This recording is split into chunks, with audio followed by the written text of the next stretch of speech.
everyone. Welcome to this meditative life. And today I wanted to begin a short series on bringing emotions to the path, bringing emotions into awareness.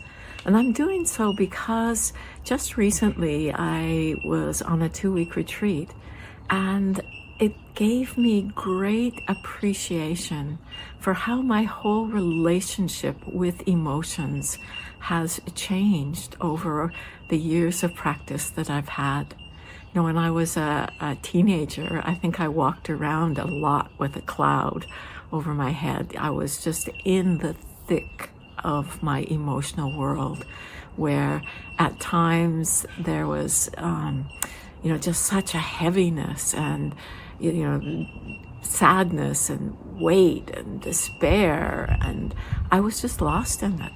I couldn't see anything but that emotion. And then over the years of practice, I've just watched how, through the power of awareness, there's been the possibility of really beginning to shift that relationship with emotions, where they become a support for being present, that when they're happening, that I don't have to become fixated and lost, identified with them, that I can allow them to be there. Sometimes they'll be the voice I speak from, and sometimes they won't. That sometimes I can just see that that's one cloud passing through the sky right there. And then also seeing how through emotions and, just the desire to be free from these being the dictators in my own mind, that they are something that can actually help connect me with others, knowing that we share this emotional world. We share this world where we get touched in many, many different ways. And that all of us, have this desire to be happy with it and to be free from suffering. And that actually we can use the emotion to touch into that root of really wanting to know love and compassion. And we can also begin to connect with how others have these same experiences, and that when we can really learn to be with it, to be able to help benefit others, it actually helps to transform this emotion so that we see the qualities of love and compassion within it. And then emotions also have wisdom within them. We can see their nature. We can look to just the very nature of these emotions, how they come, they go. They're all impermanent, even though at times they may not feel that way. But we can begin to see that they're also made up of many different parts. So sadness can have anger, can have rejection, can have, a number of different components to it. Might be a deep level of disappointment.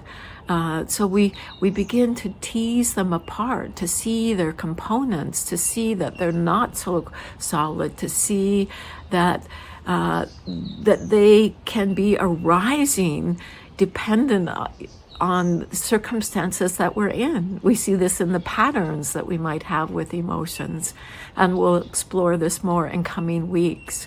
And so for this week, we're going to be looking to just this capacity to be aware, to know, to be steady within. We look to the awareness that knows this emotions. And that's where it's so different to know that anger is present than to be lost in the fury of that anger and to be that angry person.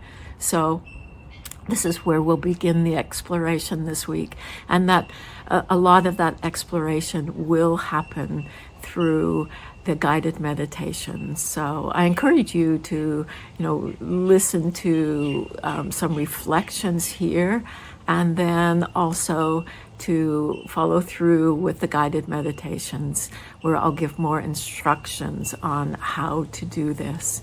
I do just feel like many of us, we can be an adult and be emotionally 2 years old, and yet there is this way that we can hold these very emotions and find a way to be present with them, to not be blinded by them, that can open us up to the love and compassion and can take us right into transforming our minds.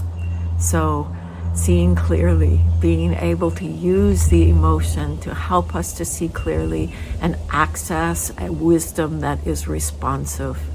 And so, I look forward to sharing this with you in the coming weeks.